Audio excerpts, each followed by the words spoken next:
Hello बच्चों, how are you? I hope you all good. सबकी पढ़ाई अच्छी चल रही होगी। तो आज हम केमिकल रिएक्शंस चैप्टर का एक्टिविटी डिस्कशन करने जा रहे हैं।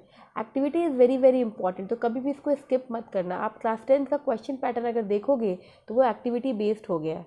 पहले का टाइम गया कि हम डिफिनीशन से पूछे जाते थे, अब एक्टिविटी पे क्वेश्चन होते हैं आपके, तो आप एक्टिविटी को स्किप नहीं कर सकते हो। कम से कम केमिस्ट्री और बायोलॉजी का तो बिल्कुल भी नहीं। तो हम केमिस्ट्री का एक्टिविटी डिस्कस करेंगे 1 बाय 1। उसके बाद इससे रिलेटेड क्वेश्चंस कैसे पूछे जाते हैं वो भी डिस्कस करेंगे। तो जो लोग फर्स्ट टाइम इस चैनल पे विजिट कर रहे हैं उनको मैं बता दूं कि मेरे इस चैनल पे साइंस पढ़ाया जाता है आप लोगों को, क्लास 9th 10th का फिजिक्स, केमिस्ट्री एंड बायोलॉजी, और क्लास 11 12 का ओनली केमिस्ट्री। ठीक है। और जिनको अन अकेडमी पे मेरा क्लास, वहाँ भी अवेलेबल हूँ मैं अन अकेडमी पे, वहाँ भी मैं क्लास लेती हूँ। तो अगर आप लोगों को वहाँ पे क्लास अटेंड करना है, ठीक है, फ्री ऑफ कॉस्ट, तो मुझे मैसेज कीजिए, तो मैं आपको लिंक शेयर करूँगी, तो आप वहाँ पे भी क्लास ज्वाइन कर सकते हो। ठीक है। तो चलिए केमिकल रिएक्शन में एक्टिविटी 1.1 को देखते हैं कि एक्टिविटी 1.1 क्या कह रहा है। एक्टिविटी 1.1 ये कह रहा है कि आपको मैग्नीशियम रिबन लेना है ना। उसको 2 सेंटीमीटर लंबा बोल रहे हैं आपको लेना है, उसको सैंड पेपर से रब करना है। सैंड पेपर से रब क्यों करते हैं? क्योंकि ऑक्साइड जो लेयर होता है वो रिमूव हो जाए, है ना, जिससे क्या होगा, जिससे जलने में इजी हो जाएगा, इसलिए हम सैंड पेपर का यूज़ करते हैं। आप देखते हो आपके घर में पेंटर आते हैं, क्या करते हैं, वो सैंड पेपर लेके आते हैं, आपके वॉल को सैंड पेपर से क्या करते हैं, रब करते हैं। क्यों? क्योंकि वो स्मूथ हो जाए सरफेस और पेंट आपका अच्छे से हो, है ना। तो बस यहाँ पे भी वही फंडा चलता है।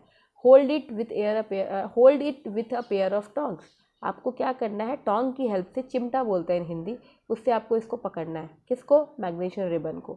Burn it using a spirit lamp. आपको फिर जलाना है स्पिरिट लैम्प से या बर्नर से, और उसके ऐश को, मतलब राख को कलेक्ट करना है। कहाँ पे कलेक्ट करना है? वॉच ग्लास में। क्या ऑब्जर्व करोगे जब आप उसको कलेक्ट करोगे? तो देखिए, जब भी इस तरह का फिगर, पहले देखिए आप, कुछ इस तरह का है ना। आप देखो वॉच ग्लास में वो कलेक्ट कर लिया ऐश। वो जो ऐश कलेक्ट हुआ वो क्या था? सबसे पहले तो जो ऐश कलेक्ट हुआ वो आपका मैग्नीशियम ऑक्साइड है, जो कि किस कलर का होगा? वाइट कलर का होगा। तो आपको हमेशा ध्यान रखना है कि white powder, white light and changes into a white powder, right, white powder में चेंज कर देता है, और वाइट पाउडर जो आपका होता है वो आपका मैग्नीशियम ऑक्साइड होता है। तो स्क्रीनशॉट ले लीजिए, जो ये आंसर आपको स्क्रीन पे दिख रहा है। ठीक है। तो जब भी मैग्नीशियम बर्न होगा, है ना, किसी भी न्यू सब्सटेंस के साथ, तो आप देखो न्यू स्टेट में गया, वो मैग्नीशियम ऑक्साइड बन गया, क्योंकि obviously new substance of a new state बन रहा है आपका। तो हमेशा एमजीओ फॉर्म्ड होगा कैसे? जब मैग्नीशियम और ऑक्सीजन जो प्रेजेंट है आपके एयर में, उससे आपका बनता है मैग्नीशियम ऑक्साइड। और ये आपका देख सकते हो रिएक्शंस। तो आपको ये ध्यान रखना है, क्योंकि इस रिएक्शन पे भी क्वेश्चंस आते हैं, कौन सा रिएक्शन करेक्ट है। मैं भी आपको डिस्कस करूंगी आपके क्लास में, तो आपको समझ आएगा कि कैसे क्वेश्चंस पूछे जाते हैं। आई होप एक्टिविटी 1.1 आपको समझ आ गया। फाइनली जो कंक्लूजन निकला आपको एक्टिविटी 1.1 का, वो ये निकला, मैग्नीशियम रिबन को आपको रब करना है पहले सैंड पेपर से, देन उसको जलाना है। जलाने के बाद क्या होगा, आप टोंग से पकड़ोगे, हाथ से नहीं पकड़ोगे। टोंग से पकड़ के आप उसको जलाओगे। आपको वॉच ग्लास में कलेक्ट करना है ऐश को, एंड जो ऐश आपका आएगा वो आपका वाइट पाउडर होगा, and that is your magnesium oxide. That's it. यही आपका एक्टिविटी नंबर 1.1 है। एक्टिविटी नंबर 1.2 कहता है कि आपको लीड नाइट्रेट सॉल्यूशन एक टेस्ट ट्यूब में लेना है, उसमें आपको पोटेशियम आयोडाइड को ऐड कर देना है। तो तुम क्या ऑब्जर्व करोगे? लीड नाइट्रेट इज PbNO3, आप उसको टेस्ट ट्यूब में लोगे, उसमें पोटेशियम आयोडाइड मतलब Ki को ऐड करोगे उस सॉल्यूशन में, तो क्या होगा? जब भी आप लीड नाइट्रेट सॉल्यूशन को पोटेशियम आयोडाइड सॉल्यूशन के साथ रिएक्ट करवाओगे, तो वो क्या करता है, येलो कलर का लीड आयोडाइड बन के रेडी हो जाता है, दैट इज PbI2। किस कलर का होगा, इस पे क्वेश्चन आता है, तो आप बताओगे येलो कलर का, द प्रोडक्ट इज PbI2। आप देख सकते हो रिएक्शन आपके स्क्रीन पे है। तो ये चीज़ आपको पता होना चाहिए, कलर पे क्वेश्चन बहुत पूछे जाते हैं, तो आपके दिमाग में ये चीज़ होनी चाहिए। चलिए, यही कुछ देखो इस तरह का फिगर है आपको दिख रहा होगा, है ना, देख रहे हो ना, इस तरह का येलो आपका यहाँ पे पोटेशियम आयोडाइड का सॉल्यूशन रेडी होके बाद, और येलो कलर प्रेसिपिटेट के फॉर्म में होता है। तो ये ध्यान रखना, ये प्रेसिपिटेशन रिएक्शन भी होता है। ओके। चलिए, एक्टिविटी नंबर 1.3, सारी चीज़ें टीचर के असिस्टेंस में करना भाई, खुद से नहीं करना, ठीक है, क्योंकि एसिड की बात है। आपको जिंक ग्रैन्यूल्स लेना है, ले लिया कॉनिकल फ्लास्क या टेस्ट ट्यूब में, उसमें आप हाइड्रोक्लोरिक एसिड में डाइल्यूट हाइड्रोक्लोरिक एसिड को ऐड कीजिए, या सल्फ्यूरिक एसिड, है ना, दोनों में से कोई भी कीजिए। आपको ऑब्जर्व करना है कि कुछ होता है क्या जिंक ग्रैन्यूल्स में जब एसिड डालते हैं तो। कॉनिकल फ्लास्क को टच करके देखिए, ठीक है, क्या कोई टेम्परेचर में चेंज होता है।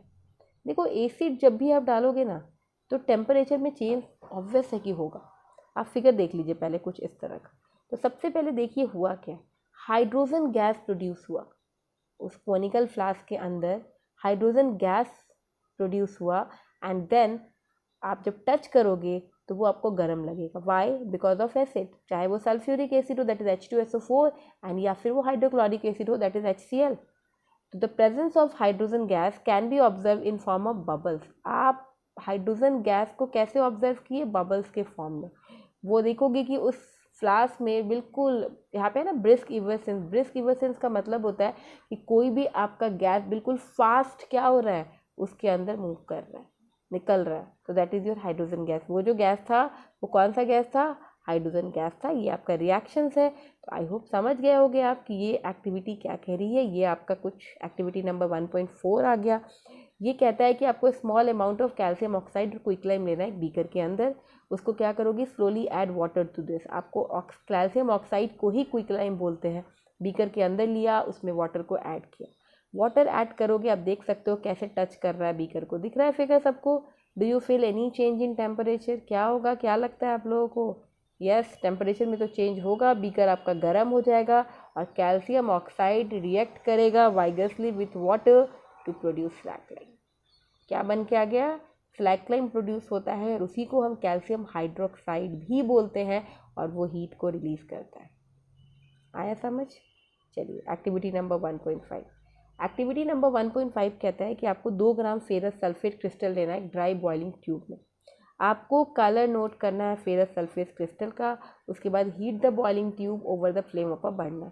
आपको क्या करना है? उस बॉइलिंग ट्यूब को बर्नर के ऊपर गर्म करना है या स्पिरिट लैम्प जो भी आपके पास अवेलेबल होगा आपके लैब में। आपको कलर ऑब्जर्व करना है क्रिस्टल का आफ्टर हीटिंग।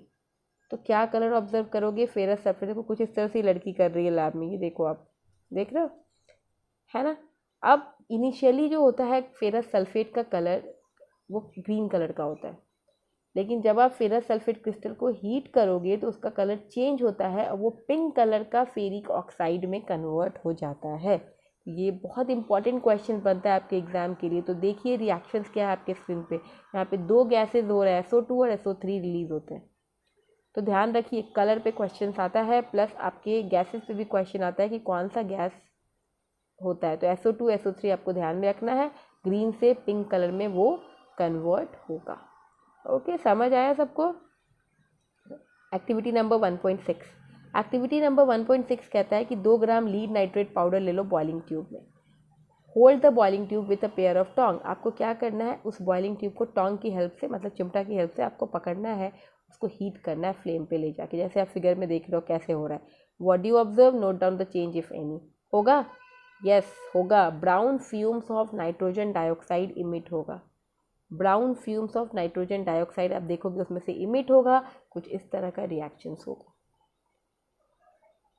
ठीक है, तो आज की क्लास को इतना ही रहने देते हैं। 1.6 तक अच्छे से एक्टिविटी को पढ़िए। बाकी जो एक्टिविटी है वो कल के क्लास में करेंगे हम।